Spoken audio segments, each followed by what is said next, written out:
Hey, welcome to Foreigner in the Philippines. I'm on the long and winding road home. I left the truck in Taliban to have some work done on it, and it looks like it's going to have to be there the whole day. So, had breakfast. Not a very good breakfast. If you go to El Torres too early, they haven't really got the whole menu out, so you have to make do. So I had something to eat, then I called on Michael and Bonnie, but I just missed them. I was just going to invite them to come and have a day out with us, because I have the entire day. And they'd just left for their place in Zamora. So I decided that I would take a tricycle, and here I am going home. So I'm not going to bore you with the entire walk home, but this is part of it. And right now I'm walking through the palm plantation. This is the new road, of course, the one that we had graded very recently, and it's had time to get tamped down a little by the passage of, well, not just our trucks, but Oping, Rado uses this, Perry uses this, and other people that we actually don't know, but they all take advantage of this nice new road, even though it should really, by rights, it should have some what they call base surface put on it, and then roll it, and then it would be a lot more secure than it is now. But we ran out of money on that, so we couldn't go ahead. At some time in the future, we will have to have it graded again, and then perhaps we'll be able to go the whole hog and do the, well, who knows, in some of the parts we might be able to do some concrete work, and in others we'll make do with gravel and rollering. So you can see this used to be a pretty good palm plantation, but as I've said before, it does seem to have been neglected. See, sometimes these things, they start out as very good ideas, they start out as very big investments, and they plant the whole thing, and then somewhere along the line, either the one with the dream dies, the father with the dream dies, and the children aren't really interested in doing anything. Now this, according to Filipino legend, this is a house of little people. So you don't go messing with these little mounds of earth that have been built up. You leave them alone and respect them as you would any other house. So much for the folk legend. Now this is where our road separates. Now up to here we've been doing a communal service, and there's the road looking back, and this is used by everybody. This is used by carabaos and sleds and motorcycles and pedestrians. Children walk their way to school on this road, and then the old road used to go there, and that's where the old road went. And that, with the grader that we used, we were able to get our road done, which I'm going to show you in a moment, and we sent the grader up here in the last day that we had, and he managed to do the whole thing up to Oping's house and to Manarado's as well. So this is where we separate from the road. Now this is the road that we put in, the road that Rado actually pioneered, this road with his carabao, James Bond, and a hand plow. And he followed pretty well the path that was already there and had been used all of Nana's married life, 50 years in fact. He followed that road, that pathway. That pathway was good enough for carabao and for the sled, but not much else, motorcycles and pedestrians. But it came here. Now this used to be a very steep drop off, quite an adventure when we started riding the bike. But anyway, it went down and then it went off to the left there. Now this is where we're actually starting to see the land that we live in. And there's that fabulous view. I love this view and I love the sense of peace that comes with it. The grader widened this road, and that is the wall that he pushed off to the right. He managed to leave that nice palm there, but then he scooped it around and he took it away from that road there, which we had been struggling with because it's a very bad drain-off point, goes into mud, and you can slide off down there quite easily.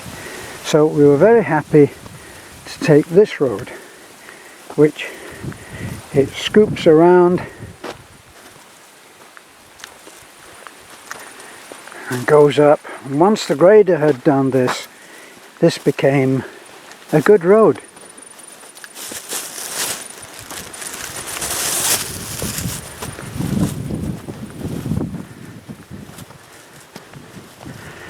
Now this has become common use, what I would term, in my non-legal way, I would term like common use. It's been used for so many years, and this part was not cultivated.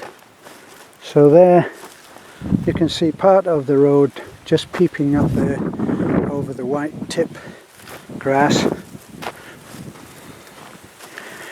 And then it joins where we are now on this road. And the grader did a nice big ditch on there so that the runoff of water would not ruin the road again, and it stood up very well. Now we're beginning to see in the distance there,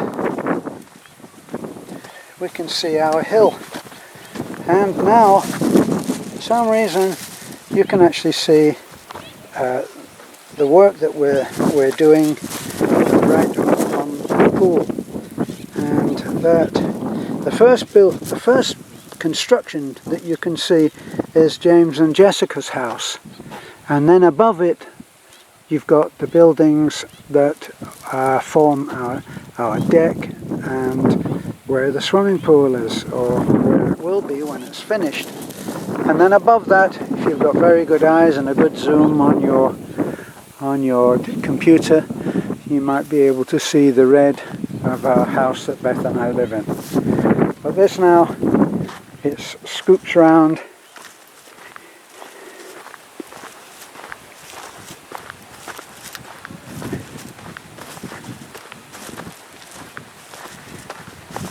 Can you hear that? I find this very peaceful. I can hear the sound of my own footsteps.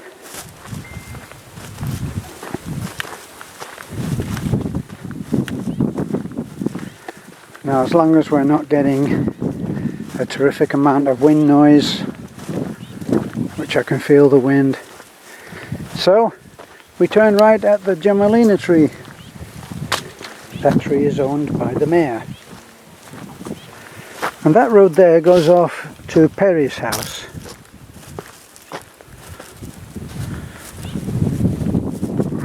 Now, that's quite a difficult road. Haven't been up here for quite a while, but it's difficult enough that Perry doesn't ride it. But I'm just going to show you. This is the way that I always see the kids go when we drop them. Perry and Josephine's kids.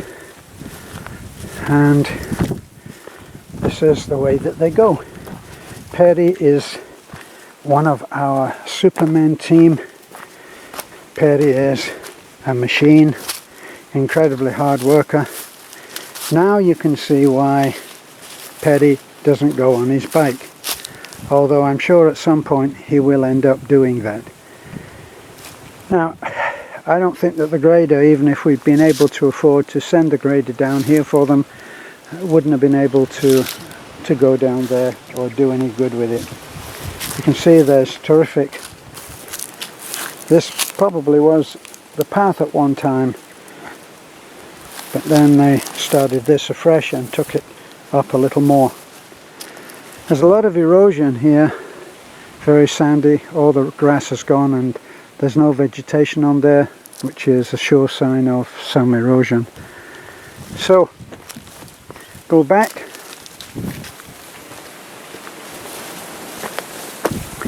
Now the wind is kicking up. Oh, so when I'm filming like this, I'm walking on rough ground, so maybe I need that gadget that stops the rock and rolling, but I don't have it, so I'll do without at the moment. So we're back on the road now, which actually, in spite of how much rain that we've had, is still looking very good. There's a big drain off. As you can see, the grader did his good job here. Another Gemolina tree. I think that's owned by the mayor as well, although some of it was cut recently, as you can see, what's left of it.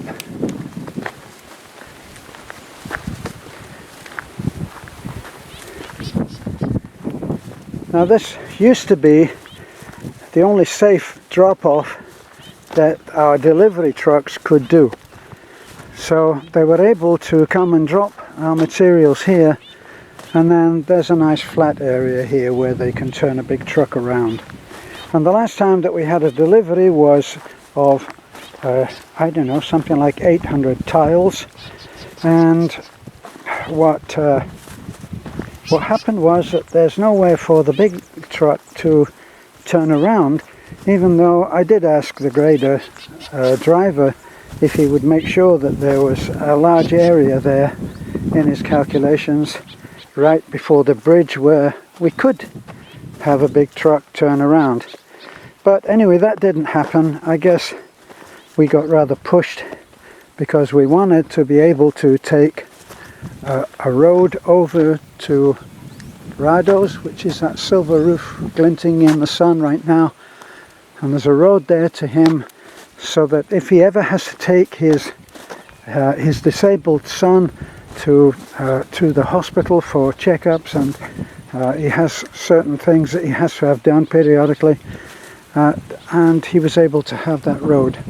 And then the other road, actually, it proceeds and it goes over that group of palms there. You can't actually see the road, but that's where it goes. And then we got some cultivation going on here. Over there, this is the work that is being done by Julio. You can see he's put some support frames up there. For those of you who don't know, that's what a coconut looks like before it starts growing, or as it's beginning to grow. Now at some point in the very distant future, when we're extremely well off, all of this will have to have a retaining wall, because as you can see, it gets heavy erosion because it's not supported in any way. And that's the start. We get some more rain and that will give way and it'll be down here.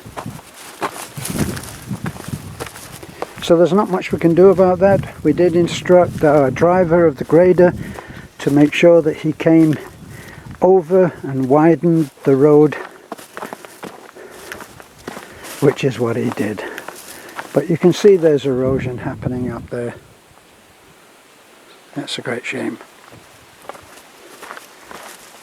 But Mother Nature has her plan.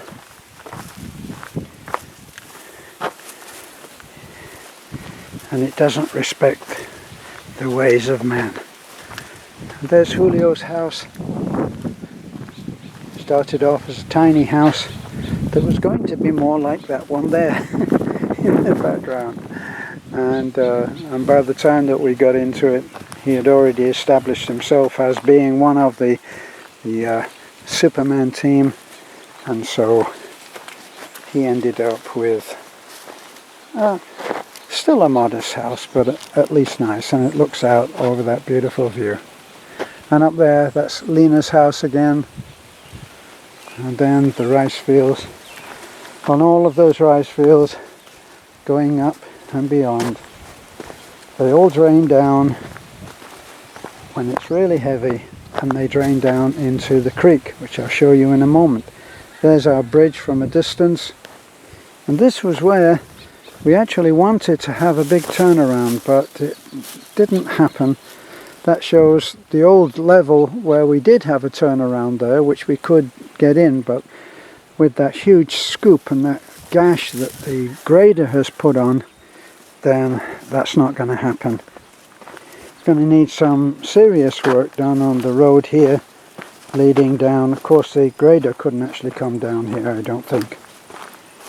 I think he made it a little bit of the way, but you can see now that there's this big rift,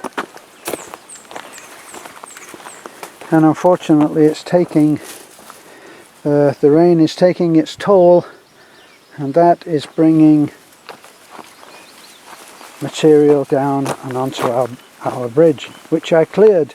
I cleared the bridge myself, and with a little help from, oh boy, look at this. This is all being washed down.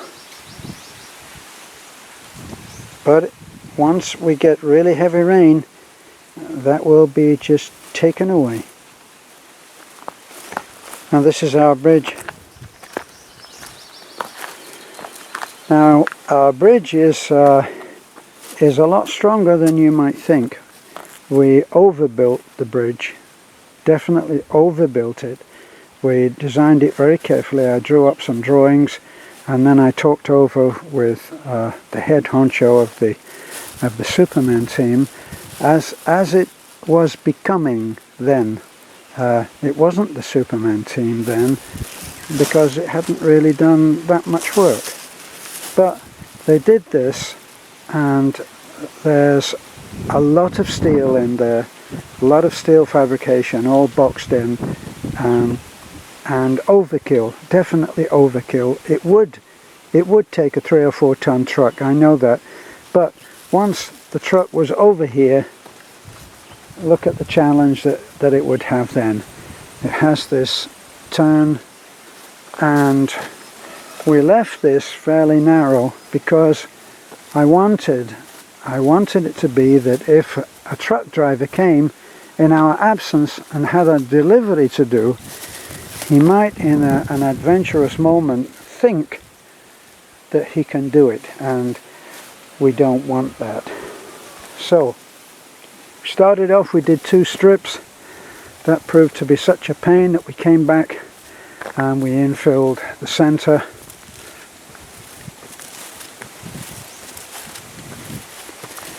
Now this is very steep, and for some reason you can't get the feeling of just how steep it is. But if you look down at my feet, it gives you an idea. I'm standing vertical, and look at how my ankle is. I actually can't walk with like that. I can't do it. Such is my Western lack of flexibility. So I have to go on tiptoe. So we're walking on tiptoe now because it is so steep. Hope that hasn't made you all dizzy.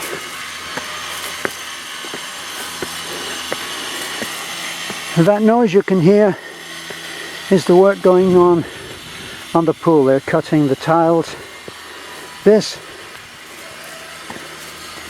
centre part we just had filled in, but at some point it will be concreted over.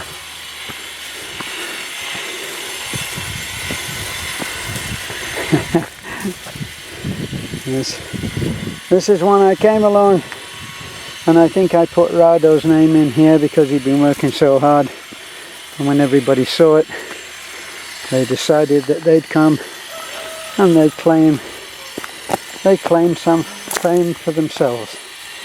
Bullet away. Now you wouldn't think that this was so steep a curve, but I've been off the edge here once.